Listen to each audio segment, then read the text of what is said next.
Welcome to Taiwan Talk. I'm Trevor Tortomasi, and this week I'm speaking with John Brownlie, an actor and director who has been a driving force behind Taipei Shorts, a series of short stage plays written, directed, and performed by the community right here in Taiwan. So, John, how would you explain Taipei Shorts? First of all, thank you for having me, Trevor. Absolutely. And ICRT, absolutely brilliant. Taipei Shorts is a collaboration of local artists who get together for the purpose of keeping English theatre alive in Taiwan. We create platforms for new and experienced writers, directors, and actors to showcase their work. What we're doing in September is we're putting on a new event with 5 original plays starting September 11th, September 12th, September 13th. 5 new original plays, all in one performance, offering live surtitles as well. And this project has been going for a few years, right? Yeah, that's actually March 2019 was our first one, so 18 months. The time flies so quickly. 2020 has been a long year. Well, how did the idea for this project first come to you? Well, we both know Brooke Hall. When he left in 2018, I think a lot of actors and artists were just misplaced. They were like, what can we do with our time now? So really I got together with some of the writers and actors who were involved in Brooke's acting class and just said, do you want to, I have this idea about putting on some short plays. Do you want to get involved? Do you know any writers? And then it sort of evolved from there. Organizing a team of writers and directors and performers from scratch is a massive undertaking. What has the process been like from first contact to opening night?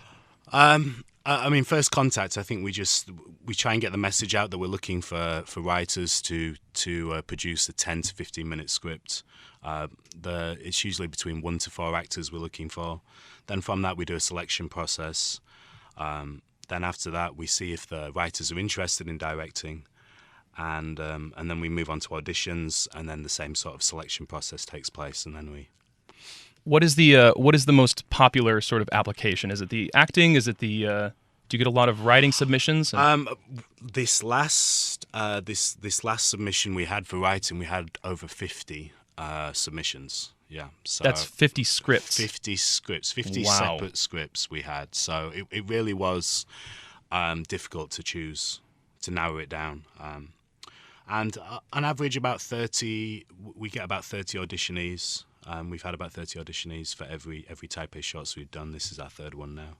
And what about for the directing? Because that's the 3rd final piece of the Trinity. Yeah. Well, directing. I'm fortunate because a lot of the writers have wanted to direct their work as well. I think as a writer, you want to keep it going. You want to see it manifest onto stage. So we've been very fortunate. A lot of writers have taken up the directing mantle as well. How has the process changed from year to year? Going from, or has it stayed? Oh no, definitely not. Pretty consistent. The first Taipei Shorts at the Red Room in March 2019. That was tough. We had one director who dropped out about a month into the rehearsal process, so I had to pick up that play and direct that, and then for the performances I was doing the lighting and operating the sound as well, so that was tough.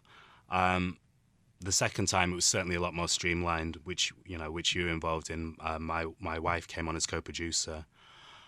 She organized things, made it a lot easier for myself. And this time round, the 3rd Taipei Shorts, we have the Social Innovation Lab, and they've been involved with us.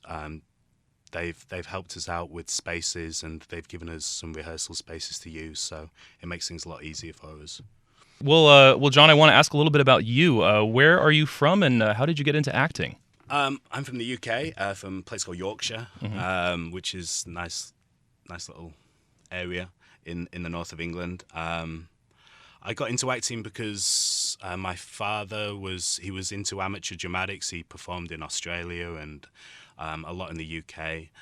And he just started taking me to shows when I was younger, started taking me to see theatre plays. And And then he pushed me into joining this acting club. And at first I was reluctant, but as soon as I got there, I just really fell in love with performing and just being on the stage. So that's where it sort of grew. And then from there, I went into high school and trained at high school and then into university as well. Have you felt more of a connection to the stage rather than film, or have you grown into loving both? I mean, I love the film as a medium. I don't have that much experience making films. I've done 2 short films here, but my real passion is with theatre, the stage. One more thing about you. When did you first start directing? When did you make a transition from performance to kind of getting behind the curtain or behind the camera, or maybe writing? Or I think it was part of our training at high school and university. We had to direct something. We had to collaborate. We had to do solo direction and work as a collaboration to direct something. And the same with writing as well. We had to write a lot of our own work. In Taiwan, I've directed two plays now. This will be my second play with Taipei Shorts. Nice.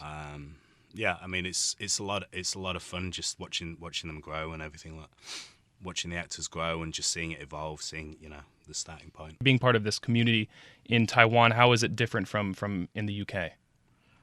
I think the biggest difference where I'm from, at least, within about 20 miles, there's about 10 or 15 theatre clubs, theatres, stages where you can just go and just watch amateur dramatics and be involved in some way, whether it be the stagecraft or the lighting or the sound or stage managing or acting or performing or directing. So there are all these opportunities there. In Taiwan, that's why we're doing Taipei Shorts, because I just want to create that sort of community, that sort of environment where there is more theatre. I think it's an important medium. What is it like organizing English theatre in Taiwan, which is a Chinese-speaking country?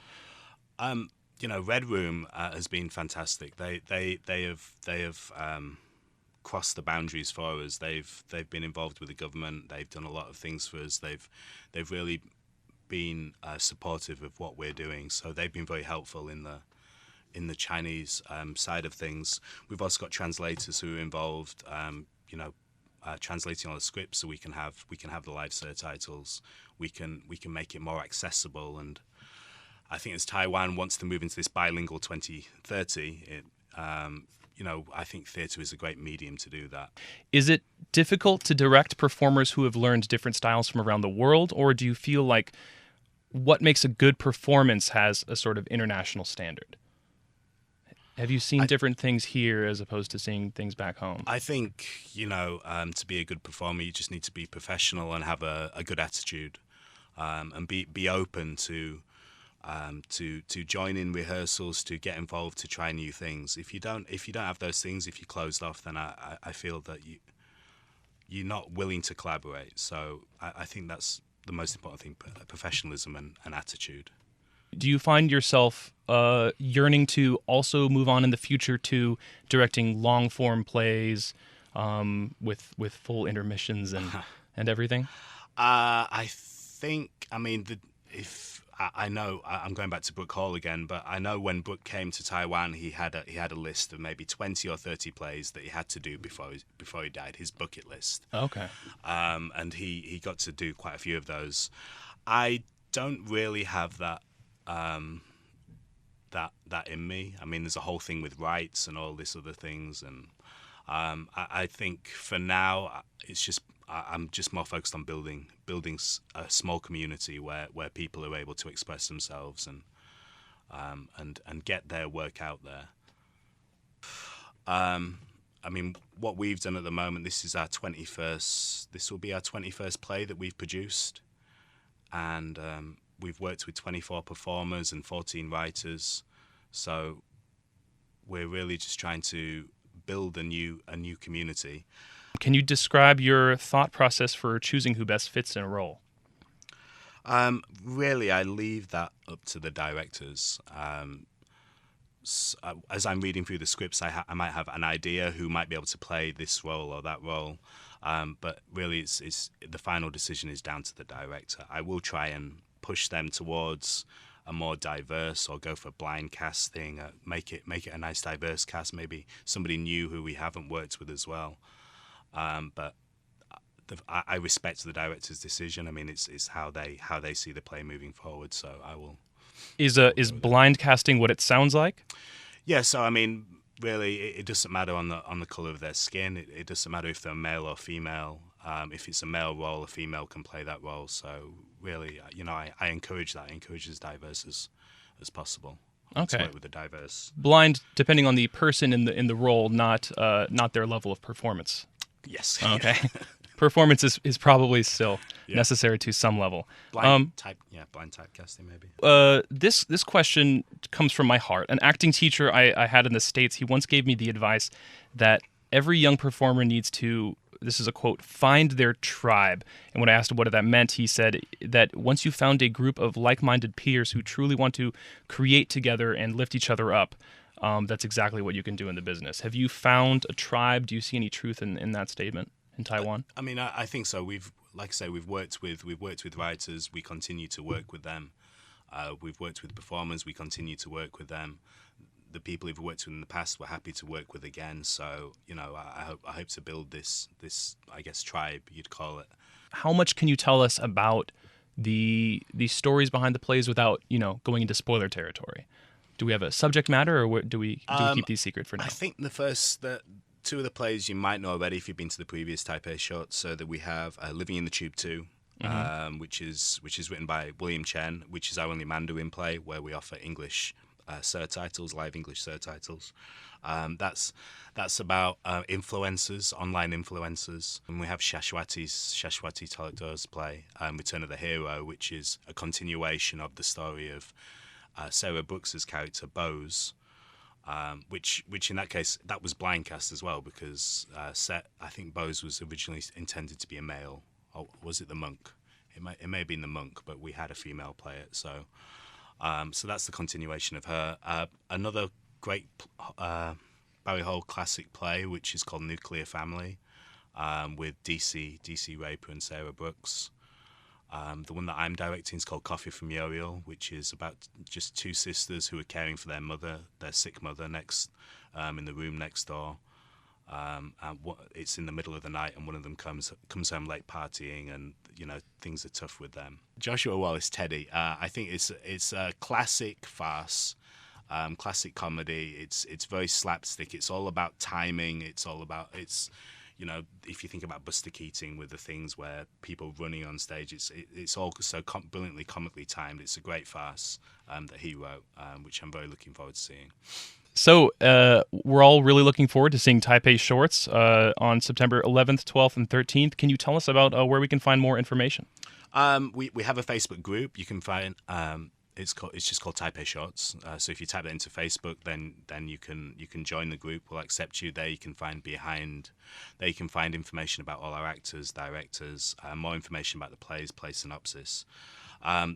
The performances themselves are being held here in XinZhuang at Fu Ren University at the CFL Theater. It's like 5 minutes away from the MRT exit 1. I recall it's really close to the MRT. Yeah, it's incredibly close. And we can find tickets online. You can find tickets online, and they're available at the door as well. But getting quick. I think just book online is the best thing to do. Are there any extra credits or special thanks you'd like to throw out there for people in the performance community? I think aside from all the actors, the writers, actors, directors. Writers, actors, directors, performers, thank you for putting up with me for these past few months. I also want to thank Anton Boats. He's stuck with us. He's composed the music again. It's another fantastic soundtrack for Taipei Shorts. He composed every single play, every single sound that you hear. Wow. You'll hear that. He's a fantastic sound engineer, and he does some amazing work. Anton, we have Manting Lin, who's operating the lights this time. So, we're going to see some beautifully lit stages. And then we have Injiri Leonardi as well, who's the surtitle operator. So any Mandarin only speakers out there, you'll see Mandarin surtitles while the actors are speaking. She'll be furiously pushing buttons and making sure that the surtitles are up there so you can understand every single word and not miss a beat. Thank you to all of those people. Thank you to all the translators, and thank you to my wife Alicia, worked incredibly hard as well as co-producer and director of photography. And thank you to you, of course, ICRT. Of course, and thank you for coming in. It's been wonderful talk about Taipei Shorts 3, 3rd edition, coming up again on September 11th, 12th, 13th. Check it out on Facebook and get tickets and go see it. Thanks everyone for listening.